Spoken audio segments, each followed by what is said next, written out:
who cannot come on Pakistani media. اور یہ جو میں نے آپ سے بات کی ہے, یہ دراصل میں نے بات اس لیے کی ہے کہ وہ حکمران جو دعویٰ کرتے ہیں کہ وہ عمران خان کے دور میں میڈیا پر بڑی پابندی تھی, عمران خان کے دور میں پاکستان جو ہے اس کو بڑے مسائل کا سامنا تھا, اب تو میڈیا آزاد ہو گیا ہے, تو بتائیں کہ منظور پشتین جو ہے وہ میرے پروگرام میں کیوں نہیں آ سکتا؟ میں نے کئی دفعہ کہا کہ میں اس کو بلانا چاہتا ہوں, نہیں بلاتے. اس طرح اور بھی کچھ لوگ ہیں.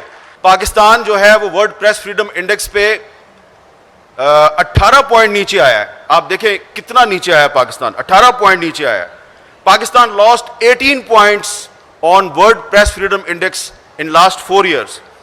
And in last 4 years, 24 Pakistani journalists, including 2 female journalists, they were assassinated in the line of their duty. اور کسی ایک بھی صحافی کا قاتل نہیں پکڑا گیا, خواہ وہ پنجاب میں تھا یا سندھ میں تھا یا بلوچستان میں تھا یا خیبر پختونخوا میں تھا یا کسی اور جگہ پہ تھا. اور آپ دیکھیں کہ پچھلے سال میں عمران خان کی حکومت پہ تنقید کر رہا تھا, اور آج میں شہباز شریف صاحب کی حکومت جو ہے اس کا شکریہ تو ادا کر دیا کہ آپ نے اسٹیون بٹلر کو سوری کہہ دیا, لیکن یہ تو بتائیں نا کہ منظور پشتین کیوں نہیں ٹی وی چینل پہ آ سکتا؟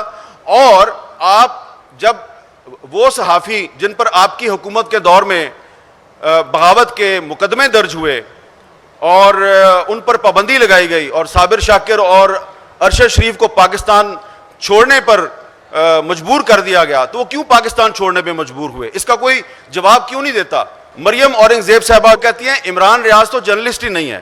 آپ کو سب کو پتا ہے کہ عمران ریاض جو ہے وہ میرا کتنا دشمن ہے, مجھ پہ کتنی تنقید کرتا ہے, لیکن میں یہ نہیں کہوں گا کہ مریم اورنگزیب اس کو اگر کہہ رہی ہیں کہ وہ جرنلسٹ نہیں ہے تو وہ صحیح کہہ رہی ہیں. یہ بات بالکل غلط ہے, کیونکہ جرنلسٹ جو ہے اس کا کوئی بھی ویو ہو سکتا ہے, لیکن چلیں آپ کہتی ہیں وہ پولیٹیکل ورکر ہے, تو پولیٹیکل ورکر پر بھی پابندی لگانا یہ کہاں کی جمہوریت ہے, یہ کہاں کی آزادی صحافت ہے؟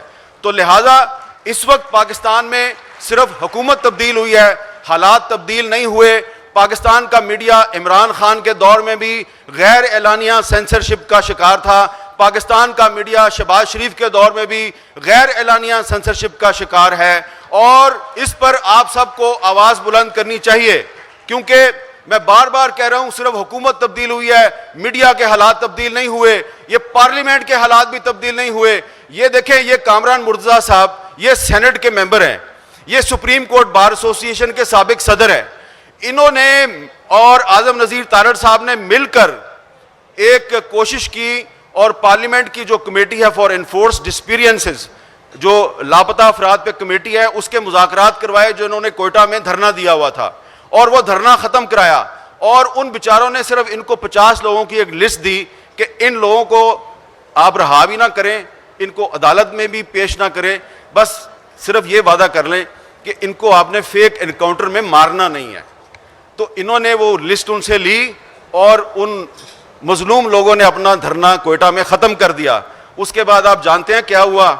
ان کے منہ پہ زور کا تھپڑ پڑا ہے. یہ سارے جو وزیر ہیں نا ہمارے اس حکومت کے, اس لسٹ میں جو ایک معصوم سا شاعر تھا, ایک پوئٹ, پوئٹ, اس کو نکال کر مار کے اس کی لاش پھینک دی. یہ انہوں نے وہ کہتے ہیں جی ہم نے دہشت گرد مارا. آپ نے دہشت گرد نہیں مارا, آپ نے اعظم نذیر تارڑ اور رانا ثناء اللہ اور ان سب لوگ جو پارلیمانی کمیٹی میں ان کے منہ پہ آپ نے زور کا تھپڑ مارا ہے. اور آپ کو شرم آنی چاہیے یہ تھپڑ مار کے کہ آپ کہتے ہیں یہ جو شاعر تھا یہ دہشت گرد تھا.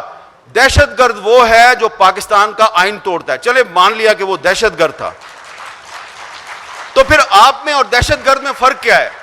دہشت گرد بھی پاکستان کا قانون توڑتا ہے, آپ بھی پاکستان کا قانون توڑتے ہیں. یہ بات ہم پاکستان کے میڈیا پہ نہیں کہہ سکتے.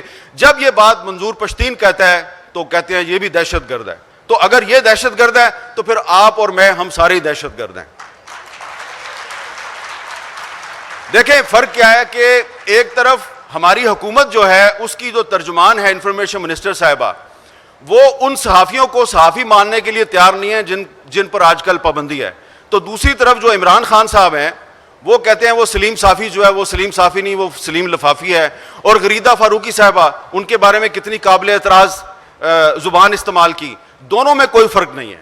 یہ جو اس وقت حکمران اتحاد ہے آپ دیکھیں ہم یہ مطالبہ کرتے ہیں کہ وہ پالیسیاں جن کی وجہ سے پاکستان کا میڈیا جو ہے وہ ورلڈ پریس فریڈم انڈیکس پہ مسلسل نیچے آ رہا تھا، آپ ان پالیسیوں کو ختم کریں.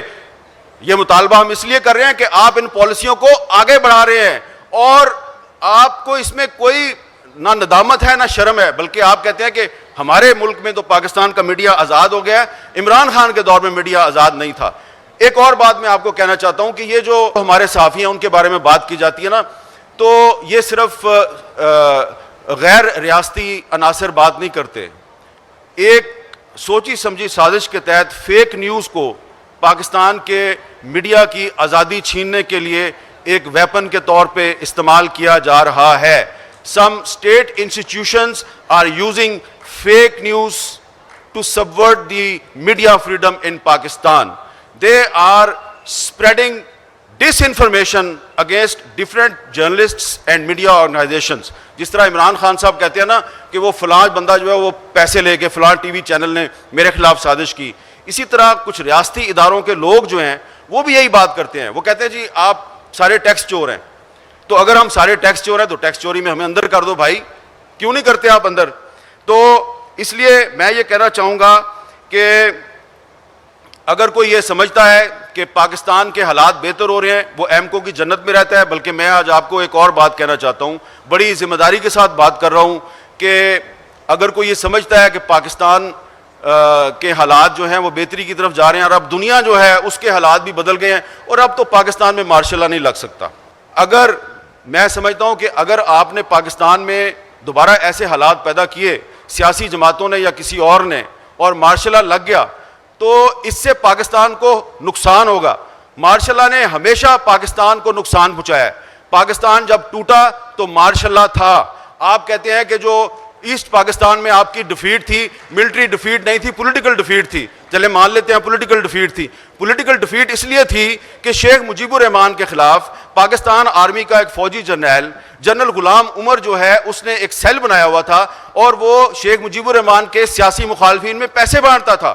جیسے بعد میں 88 میں بھی آئی جی آئی بنائی گئی اور پیسے بانٹے گئے اور اس کے بعد بھی پیسے بانٹے گئے، تو 1970 کے الیکشن میں یہ کام شروع ہوا پولیٹیکل انٹرونشن اور ابھی تک یہ سلسلہ چل رہا ہے.